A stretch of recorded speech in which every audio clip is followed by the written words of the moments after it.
नमस्कार मित्रांनो, मामा आणि भाची घरात दोघेच होते। भाची खिडकीतून बाहेर बघत बघत चहा पित असताना मामाने अचानक घराचा दरवाजा लावला आणि मागून भाचीला। पुढे काय झालं ते पाहण्याआधी आपला वनवा प्रोडक्शन चॅनल सबस्क्राइब करून घ्या। ही घटना मध्य प्रदेशातील मुलताई तालुक्यातील एका गावात घडली असून पीडित मुलगी ही तिच्या शाळेला सुट्टी असल्याने मामाच्या गावी आली होती आणि त्याच दिवशी मामाच्या गावी देवाचा भंडारा असल्यामुळे गावातील सर्व महिला ह्या स्वयंपाक बनवण्यासाठी गेल्या होत्या। त्यामध्ये पीडित मुलीची मामी ही गेली होती।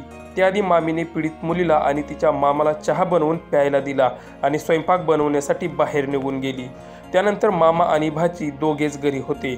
तेव्हा मामाच्या मनात वाईट विचार आला आणि पटकन उठून मामाने दार लावले आणि भाचीचे लैंगिक शोषण केले। यानंतर मुलगी तिच्या गावी आली आणि सर्व घडला प्रकार तिच्या आई वडिलांना तिने सांगितला। त्यानंतर मुलीची प्रकृती बिघडल्याने मुलीला वरुड येथील खासगी रुग्णालयात हलविण्यात आले।